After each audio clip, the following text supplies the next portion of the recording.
It's so amazing to see all the value that you can unlock by enabling like frictionless commerce. The idea of this sort of click and buy, it's been the sort of nirvana or the epiphany of what people really want, and we've never gotten there. That's exactly what Fast has delivered.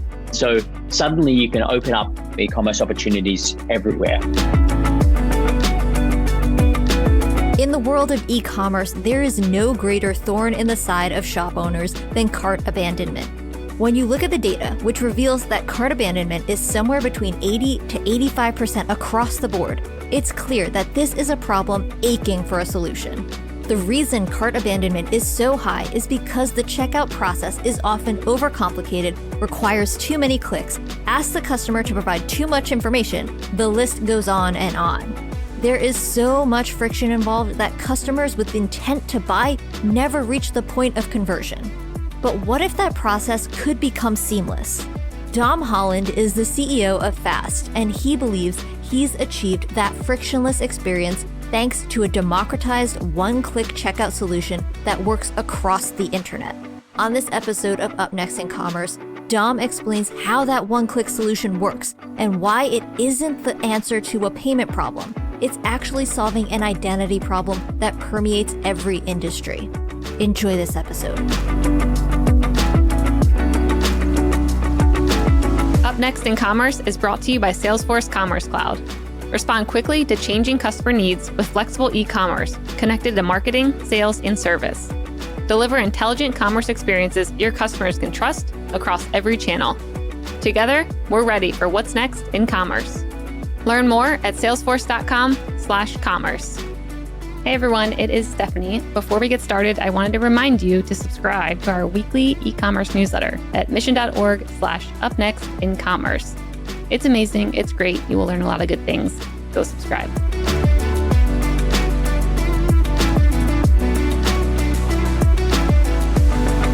Hey everyone, welcome back to Up Next in Commerce. This is your host, Stephanie Postles, co-founder at mission.org. Joining us today, we have Domm Holland, the co-founder and CEO of Fast. Domm, welcome to the show. Hey, Stephanie, thanks so much for having me. Yeah, I'm really excited to have you. It's actually perfect because I was just going through a very poor checkout process. And I was like, wow, what a perfect interview I have coming up today. I think it took about 25 fields to fill in for what I was trying to buy terrific. For a shirt. And I was like, I need Domm in my life. So tell me a little bit about Fast. What does Fast do? And how are you guys different? Yeah, so the simplest way to think of us is we're a one-click checkout for the entire internet with no passwords. So it's a button that you'll see on websites that says fast checkout. When you click it, you'll instantly buy whatever you're looking at. And that could be a single item. So our button often sits, above the add to cart button. So you can click fast checkout and just buy the product instantly that you're looking at. You don't have to go add to cart, view cart, checkout, then go through like 20 fields like you did and then get to kind of payment. It all happens in one click. Or you can click add to cart and sort of buy 20 items on the store and then use fast checkout at the end.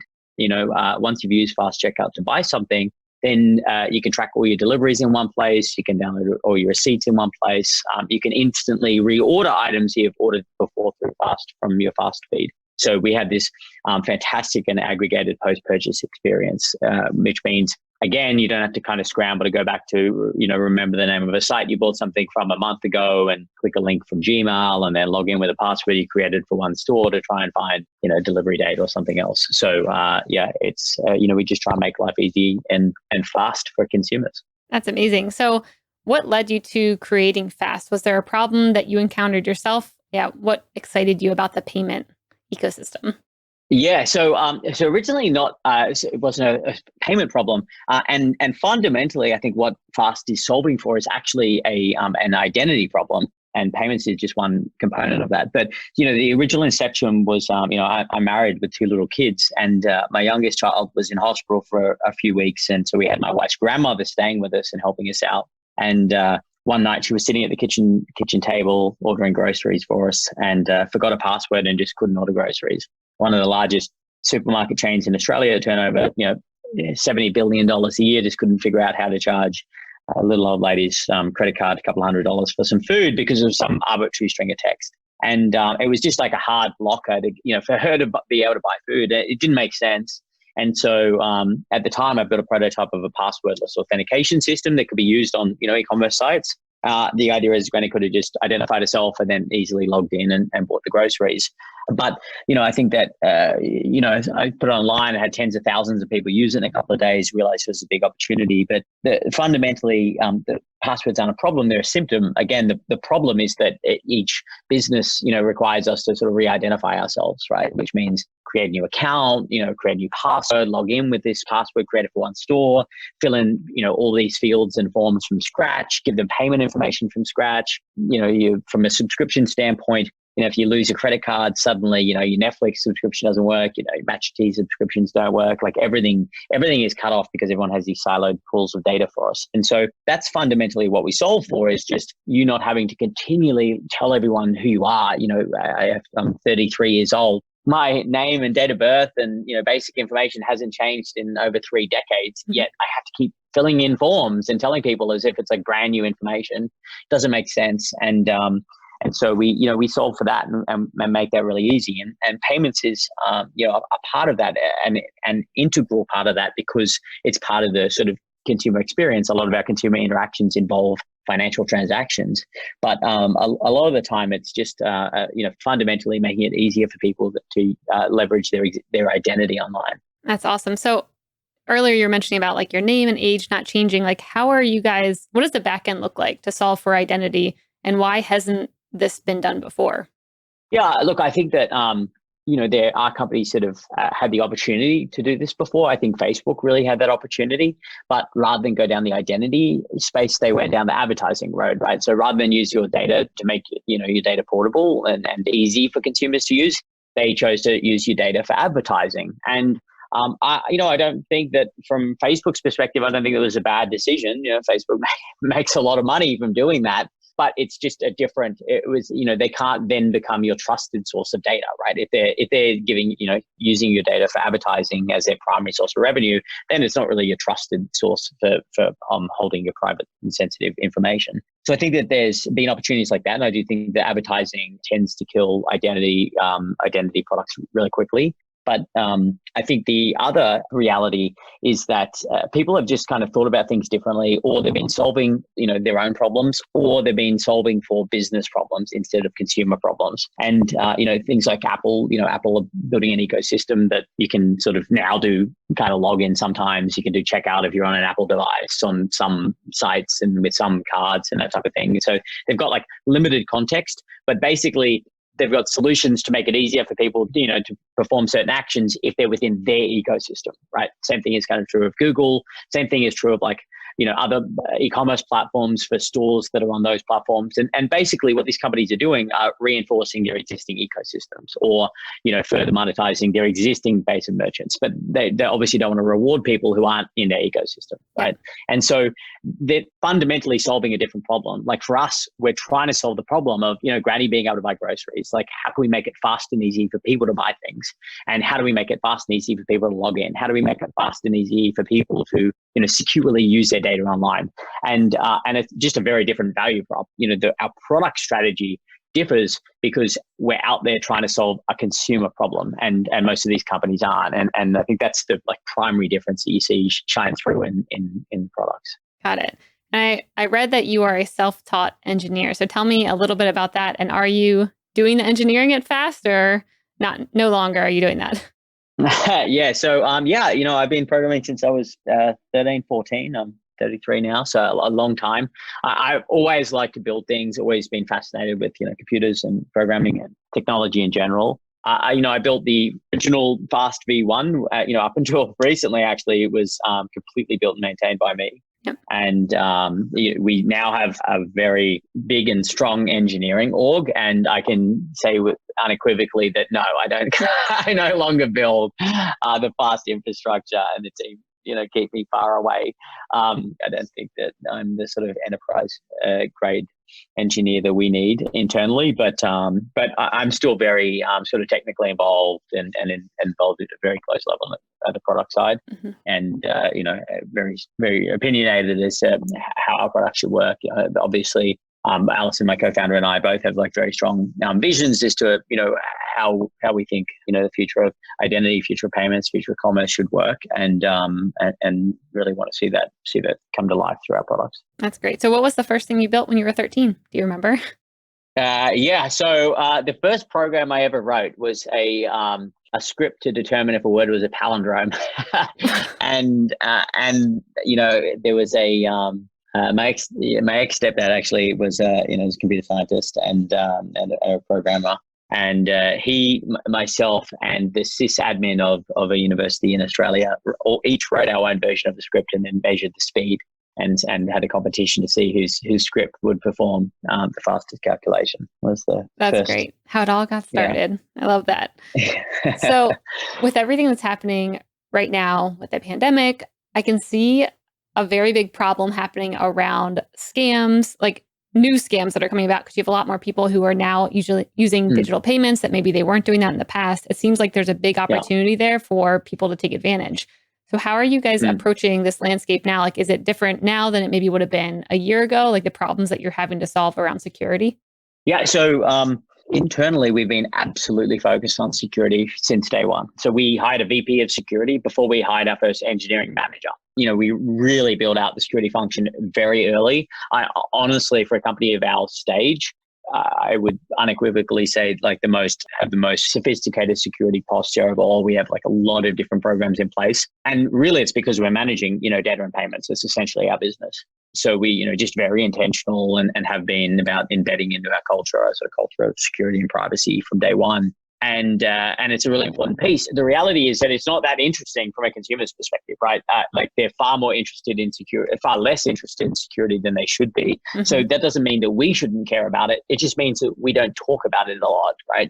It's not like a benefit that's going to drive consumers in droves to sign up for Fast. One-click checkout drives consumers in droves to sign up, for Fast. But the reality is we need to keep them safe when they do. And security is like an integral part of that. Same thing, is true of merchants and then reducing fraud and chargebacks and so forth. So we invest a lot, into that, from every level of our product, from, application design perspective and a system design perspective and infrastructure and sort of internal policies and whatever else. So, we think about it a lot. The reality is that, our product is extremely well poised to sort of reduce, consumer fraud or merchant fraud and, identity theft and so forth, because we sit as an identity solution, as first and foremost. And so when it comes to, make a transaction, typically, everyone's transactions are siloed, everyone's, data vaults are siloed.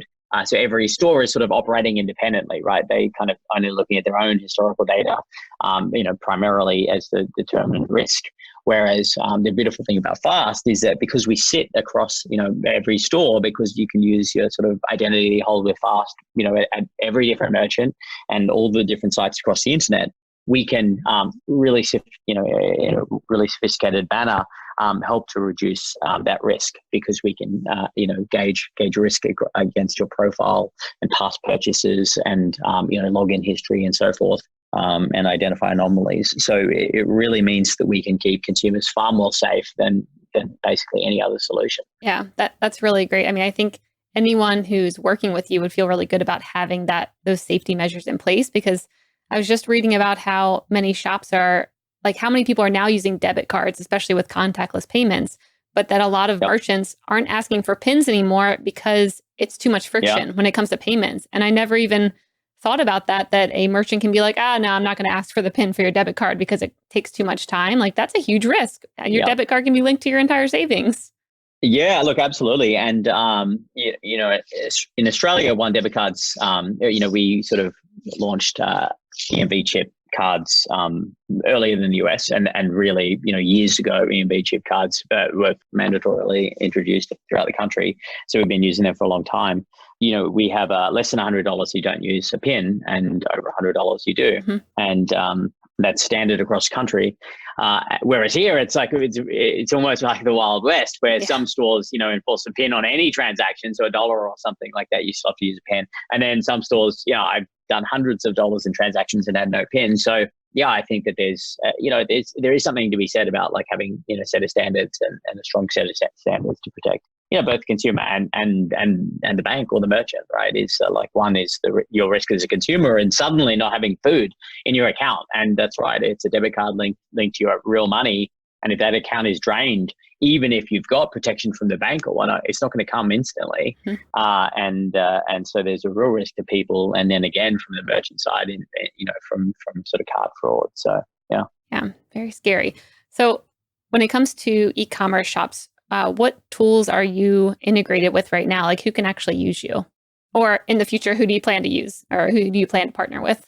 Yeah, good question. So we launched last month in a partnership with BigCommerce, and so every one of BigCommerce's 60,000 merchants can offer fast checkout to their consumers and to their shoppers.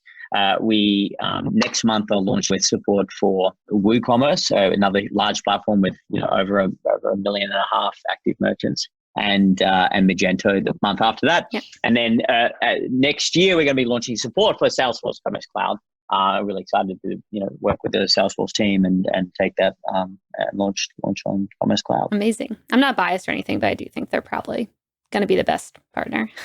Without a doubt. And the reality is a lot of the world's favorite brands really do sit on Commerce Cloud. So it absolutely is a key partner and one we're excited to get off the ground. I love that. So to shift over to the merchant mindset a bit, because that is who listens for the most part to this show. I was looking on your co-founder, Allison's Twitter, and she had a stat on there saying that 50% of cart abandonment occurs at the payment stage in the US. And I wanted to hear a little bit about maybe a case study or metrics that you guys look at to see, or that a merchant should be looking at to see if their payment process is going well, and how maybe, like, what is the average? What should they say? Like, oh, this is normal, cart abandonment around this percent's normal, and this is too high. Like, how can a merchant think about whether they're doing well or not? Yeah, great question. And I think that there's so many ways to look at this. The average cart abandonment, is 80 to 85% across the board. Oh, well, higher than I thought. That is phenomenally high.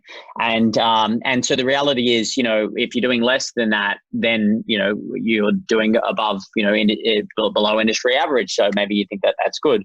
The reality is it's appalling, like 80 to 85% of your customers who have given clear intent to purchase are leaving without buying something. And so, even if you're below that, I don't think it's good enough. And it's not good enough because, one, you're missing out on the sales, and two, like your customers are just having a terrible experience. And some people, it's, like my granny story, it's just actually a hard blocker. Like they're just unable to buy from you. Other people, it's just like so long and inconvenient that they're just leaving. Yep. And the reality is, like we said, the typical flow is, this add to cart view. Like everyone kind of thinks of checkout as like the final stage of checkout, but it's not. Like the process of buying something is add to cart, view cart, checkout, and then you typically ask them for your email first, and then you try and work if they're a customer or not. If they are a customer, get them to log in. If they're not, then say, do you want to do guest checkout? Then you give them a whole bunch of forms to fill out, and then at the end you ask them for payment. So, Fast is really different. Every single site that has Fast on it, you will see a Fast checkout button on the product page.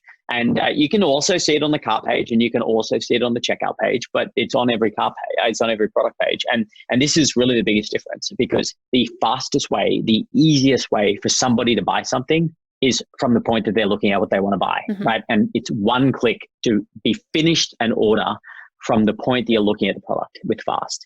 And that is just such a big difference. It's an actual one-click checkout. Whereas, every other solution isn't one click anyway. The payment, it's normally at least sort of 2 or 3 or 5 clicks or whatever. But it's 1 or 2 or 3 or 5 clicks after you've done like 10 steps to get to the payment section of checkout. Yep. And it's really slow. And so as a merchant, you can see very clearly in your analytics every stage of drop off, right? So from add to cart, how many people leave? From view cart, how many people leave? From checkout, from the email form, how many people leave? And so forth, all the way down the train. Now, if you've got 15 steps in that process, if you've got 5 steps in that process, then that's a lot more than one step. It's hard to have abandonment from, that levels of abandonment from a one-step process. Yep. So that's why, Fast is really just so different in market.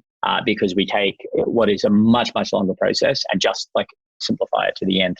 Got it. And are you advising the merchants when it comes to minimums? Because I could see me, finding, a mascara, it's only a couple of dollars, like having fast checkout on there. Would you tell, like, how do you set that up for the merchants so that they're still doing things in a profitable way, but also allowing for that fast checkout, especially if they have lower priced items.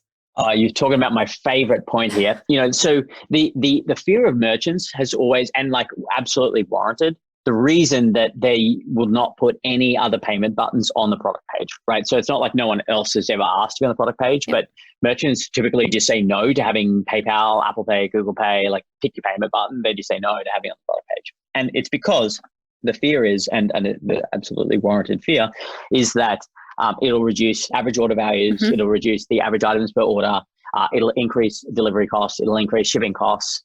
And they don't want to do that, right? Merchants don't want to reduce the amount of money that they're making. Yeah. And the reality is, if you put an Apple Pay button onto a product page and a consumer uses that button, the merchant is guaranteeing they're only selling one item. So, if it's mascara for $4.99, then they're only selling mascara for $4.99. As a consumer, it also means that the consumer is going to pay like individual shipping costs for an item, right? So like typically the shipping might be like $6-7 or something. And so a $5 mascara is suddenly more than double, as expensive. So as a consumer, it's not a great outcome either. So it doesn't make sense. And even on higher value transactions, right? Even if the product was $50, merchant still wants to bundle, multiple products into a transaction. So they still aren't incentivized to be pushing like individual payment buttons onto product pages. The difference of Fast, and we had spent a long time engineering something, with this exact use case in mind. Yeah, and it makes us absolutely different from every single, payment button on the market, because we're not just a payment button, is that we natively integrate batching, which means as a consumer, when you click fast checkout, you instantly buy whatever you're looking to buy. The mascara, it's yours. Now, you can keep browsing. And then, a couple of minutes later, you decide that you want to buy, eyeliner, and you click fast checkout on the eyeliner. And now you've got one order with two products on it, not two orders of one product. So for the merchant, the average order value is now increased. The average items per order is now increased. They only have to fulfill one order. So they only have one box that's going to go out to the consumer. And so it's only going to be one delivery cost to them. And then only going to be charged one transaction fee. So the consumer only has one charge on their credit card. The merchant only has one charge from Fast. And so it keeps average order value high, items per order. So, even though we're on every single product page, and I can tell you that between 75 and 80% of every single checkout on Fast is from the product page. So it is like absolutely overwhelming the impact that it has to businesses, that, to every single business that takes on Fast, that the majority of these sales are coming from product page, and it makes all the sense in the world. Yet our average items per order is over 2. And a lot of stores, the average items per order, even without buttons on the product page, is less than 2. It's like 1.7, 1.6. Yep. So we are driving people. We're making it easy for people to buy things. People are buying things. People are buying more things. So businesses make far more money, can increase their order values, can increase their average items per order, can decrease their shipping costs, can decrease their payment costs, and yet still be increasing conversion rate, much higher than they are now, and decreasing abandonment. So, it's, the button on the product page, the fast checkout on product page with our batching functionality is just a next level for e-commerce. Yeah, that's really cool to hear how that works behind the scenes. And I can definitely see that working well. I mean, I'm even thinking about how many times I've added a bunch of things to a cart, especially on my phone, and then just forgot about it and came back and it wasn't there anymore. And even within Amazon, I mean, they have that buy now button, and I will buy the smallest things, just buy. I'm sure maybe they also batch that in the background, but it doesn't matter to me because I'm just going through quickly buying things that maybe otherwise would have sat in a cart for a week. So you've hit the nail on the head. So Amazon is the only other company in the world that batches like we do. Okay. And they only batch like that for Amazon.com, right? So Amazon Pay doesn't do this. So what we have done is take that same functionality that the world's largest e-commerce site built for themselves and given it to every single other merchant. And it's just natively integrated out of the box. Merchants don't have to do anything. They just integrate fast and we do the rest. And so it's like very, very sophisticated technology that, decreases cost for business, and everyone gets it by default. Yeah. Wow, that's awesome. So I also just read that you guys raised $20 million in funding, and I wanted to hear a little bit about what you plan to do with that. Yeah, so we raised a $20 million Series A led by Stripe. Obviously, Stripe is one of the largest payment processors in the world, and payment infrastructure businesses. And in fact, Stripe recently just partnered with Salesforce, nice. and Stripe is going to be integrated into Commerce Cloud as well, Very cool. and a sort of key partner of Commerce Cloud. And so, really our goal is, to enable as many consumers and as many businesses as possible to use Fast. And so, the money we raised is really to speed up that expansion. And, our mission is to put these buttons on every website in the world, and, partnering with people like Stripe, huge distribution partners for Fast, and great partners for us. And we use Stripe's payment processing, which underpins Fast. But we're deploying the capital to build our network of merchants and offer Fast to every internet connected consumer in the world. That's awesome. So how are you approaching international markets? Have you started doing that yet? Or how are you thinking about that rollout plan? Because it seems like it could be tricky since everyone has a different idea of how payments should work or what they're comfortable with or how they pay. Yeah, it's a good point. So we already have merchants in 5 countries, and we can support merchants in 42 countries. So we're expanding our sort of rollout. And we support buyers all around the world. Obviously, e-commerce is kind of inherently global because you can buy from stores all around the world and have items shipped, internationally quite easily these days. So there is definitely a large global component to our business. The reality is that typically payment processing has been dictated by merchants, right? And it's like a cost-driven exercise. It's a more of a commodity product, and consumer has no idea who Stripe is, or Adyen, or Braintree, or like these companies that sit in the background that process money. Consumers don't know them, right? Yep. The consumer just interfaces with the business, gives them their credit card details, and away they go.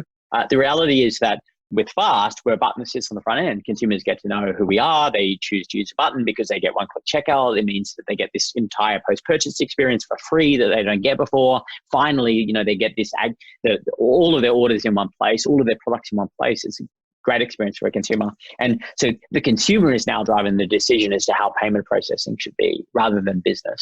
Now, that's not to say business don't have a choice. Obviously, they get to put Fast on their website. But the reality is the consumers are being far more active into which payment provider is being used because it's being driven by that front end decision. And I think that's the biggest change that you'll see moving forward is that a lot of payment decisions are going to be made by consumers as opposed to business. Yep, I love that. So have you heard any feature requests from these new customers that you're onboarding that maybe you weren't expecting? Since you just launched 6 weeks ago, I'm sure you maybe have, a couple of people being like, hey, I would like this or that. And then you're actually building something that you weren't planning to build before launching. Yeah, look, our two biggest features that we get asked for all the time by merchants and consumers is returns and subscriptions, and we're going to be supporting both of those very early next year. We want you to be able to manage your subscriptions very fast, and as a consumer, this means we put all of the power in a consumer's hand, right? So that all of the control stuff that they don't have at the moment, they don't get to see all of their purchases in one place. They don't get to see rich sort of receipt information. They don't get to reorder products easily. So we're giving them that. And then, but the same thing is true for subscriptions. Where are all the subscriptions, managed that, come out of our accounts every month? It's horrific, the state of subscriptions. And so we're building that support for subscriptions for consumers and obviously for business as well. That means that it becomes very easy, one click for your customers to sign up for a subscription with you. So it's a really great experience for both. And then returns as well. We want to make it easier for consumers to return things and give them instant refunds on the money, right? Let them spend the money again straight away. And then the last one that I find really exciting is, so we already offer the one-click reorder from Fast from our online dashboard, but we're going to be bringing out instant reordering of products, of physical products. So you can scan a code in the back of the back of your shampoo when you run out, and more shampoo will come and be delivered. You can do the same thing to ketchup in your fridge, and more ketchup will come. Basically, every consumable good in your house, you'll be able to reorder, just by scanning a code on the back of the product. Wow, it feels like you guys are tackling a lot of different really important areas. I mean, I'm even thinking about some of those finance apps where they're like, let's analyze all the subscriptions that you're subscribed to. And it seems like you guys are kind of building a dashboard that's going to, cover the reordering of things, covering returns. You guys seem to be doing a lot that a lot of other individuals have maybe tried to build one-off products to solve. Yeah, look, exactly. And I think that, you think about all these spaces, right? This has been the problem. Everyone has thought of all of these things as disjointed problems, right? Again, the core thing that we're solving is identity for consumers, right? It's when you walk into a doctor, you still have to fill in a paper-based form. It's crazy. Yep. Everyone just has this silent information. Move address. You've got to tell everyone your new address again. It just the state of the world is broken because of identity. And so that's fundamentally what we're solving. And so we're giving consumers a home to manage their information. And that means when you buy things, give you a home to manage those purchases. When you subscribe to things, give you a home to manage those subscriptions. And so, we really just think like, how can we provide a really secure and centralized spot for consumers where that puts them in control of their data, as opposed to, leaving businesses to be in control of their data. Yeah. I'm even thinking right now about every time I have 6-month-old twins, I take them into the doctor and I have to fill out the form twice with the same information. Yeah. I'm like, this is horrible. Exactly. Yeah, 100%. I think of doctors as like the best use case for us, as to, how annoying it is and how frustrating. Yeah. So what channels are you all using to get the word out? Like, what do you see success in? And I'm asking this because I was looking at your website and then on Instagram, bam, there was Domm talking to me saying, hey, you checked out our website. Where'd you go? And I was like, whoa, that was quick and awesome retargeting. So what are you guys finding success in right now to get the word out about Fast? Yeah, so obviously social channels are great. We use all the major social channels and, a lot of different sort of data retargeting tools, especially for business customers. So there's tools like Clearbit, let us like really effectively target, our core demographic. But really for us, distribution actually comes through sellers, right? Mm-hmm. Sellers put on the button onto their website, and really that's the biggest window into consumers. That's where we grow our fastest consumer generation. So we don't, typically have to sort of try and actively build, or really, drastically proactively build the consumer network, because it comes through sellers. Not, 90% of buyers are first time fast customers. They come to us through a merchant site. But now, after the first time that they, fill in the form once, now they have one-click checkout everywhere else, even on that site, right? So the once they, click fast checkout on a mascara, then they fill in their details, then they keep browsing, and then they buy the second product. And the second product is one click, right? And then the same thing is true if they come back a month later or a week later, whatever, they can buy again. So for us, it's all about how do we bring on more merchants. And the great thing about e-commerce is that it's every e-commerce site in the world is public. We can identify our entire market from day dot, and we use Salesforce for our engine, and we track virtually every e-commerce site in the world, and know what technology they're on and what payment processes they use, and target them accordingly. We have through both sales and marketing, and partner with platforms like BigCommerce or Salesforce, Commerce Cloud, or so forth to better sell into those ecosystems. Yep. But yeah, I think we really just want to make use of all of the tools and channels available to us, and all the relevant ones at least, and reach people wherever they are. That's awesome. So it seems like also that you guys are very far ahead of certain topics, like certain products that you're building just feel far in the future that like, I didn't think those problems would get solved in a year, but it seems like you guys are tackling them. So I want to hear what the future of online commerce looks like to you. Like in 2025, what will the process look like, and how should merchants be preparing right now? It's so amazing to see all the value that you can unlock by enabling like frictionless commerce, right? Mm-hmm. There's the idea of this sort of click and buy, and really, it's been the sort of nirvana or the epiphany of what people really want, and we've never gotten there. And that's exactly what Fast has delivered. And so suddenly you can open up, e-commerce opportunities everywhere, right? Not just through your site and then through some 10-minute checkout process. If it's one-click checkout, it means you could, just pay 50 cents and read an article, or subscribe to the Wall Street Journal in one click, mm-hmm. or you can, watch a movie in one click, or you can subscribe to, or you can land on a site after seeing an Instagram ad and actually just check out in one click once you like the product, right? Or do it, or check out from an ad itself. Right, is some frictionless, maybe it is, a mascara bundle or something that you see in an ad, and just one-click purchase from the ad itself. That, that has been the nirvana of advertising for a long time. But it also means like through social media, one-click a purchase through social media. If you do see an influencer, promoting a product that you like, or something that you do want, it's just about unlocking the value a lot sooner, right? And having less barriers for consumers to actually buy the things that they want to buy and enjoy the things they want to enjoy. And so there's like a whole Rolodex of opportunity. And I think things like our physical reorder product is going to just unlock a whole new wave of opportunity again, because it's not limited to the per ordered originally. So, you could go to the supermarket and buy ketchup off the shelf and then take it home. And then when you're finished, then scan the code. Anyone in your house could scan the code and instantly more would be delivered. So it's not tied to a person, it's tied to a product. And, I think having that ability to mix like real world to digital, transactions that simply, it will just like unlock opportunities that we can't even think about at the moment. I love that. Yeah, I also think TikTok is big. I mean, my team always laughs at me about that, but I think about how many people I follow on there. And I was watching this one girl's video where she had some cup off Amazon and she was just doing a silly review. And apparently like millions of people bought this cup just because of her review, but she didn't get any attribution back. And it would have been nice to have, a fast button in there where it's like, buy that. I want that too.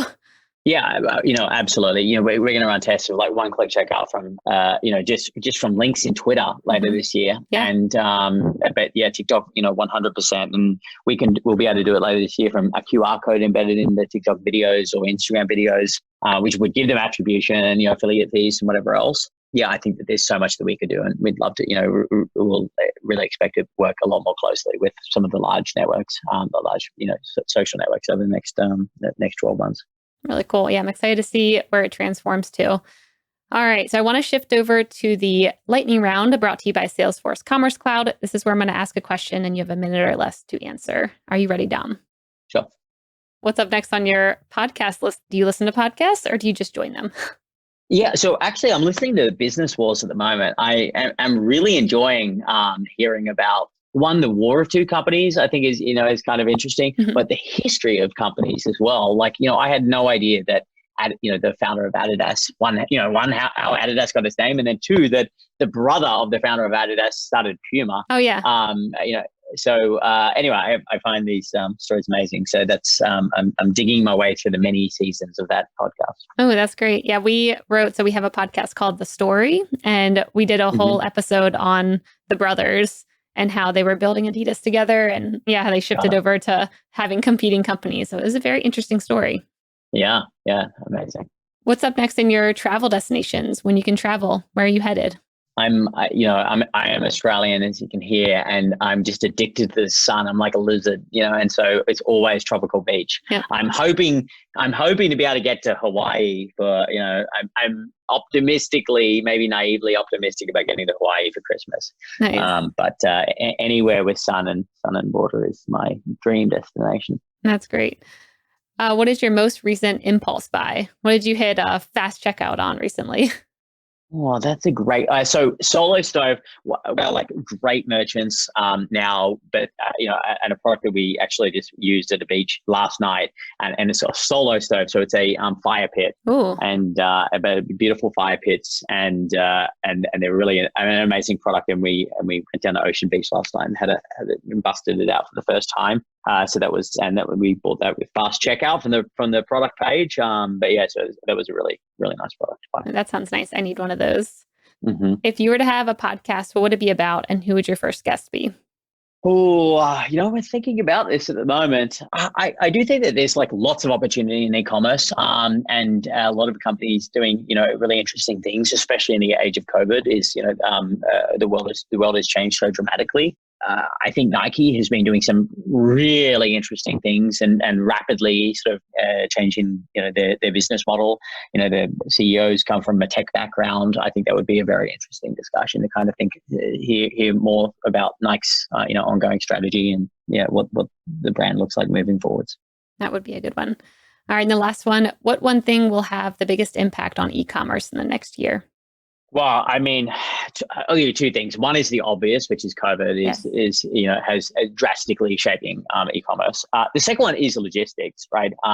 Again, forcing function because of COVID, but with increased e-commerce demand. But logistics is definitely going to be interesting to see how logistics plays out and changes e-commerce, especially democratizing the sort of Amazon effect right across the internet.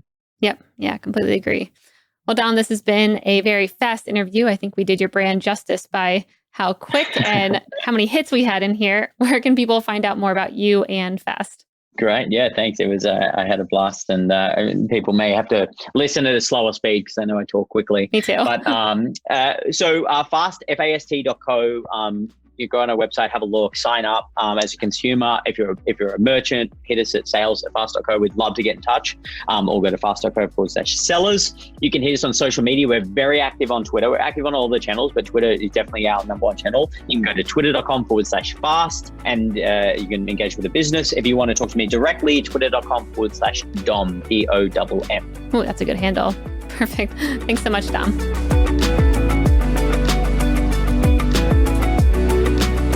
Hey everyone, I hope you enjoyed this episode. If you did, you'll probably also love our e-commerce newsletter. To get it delivered straight to your inbox every week, sign up at mission.org/upnextincommerce. Up Next in Commerce is brought to you by Salesforce Commerce Cloud and created by the team at mission.org. Subscribe now at Apple Podcasts or wherever you listen to podcasts.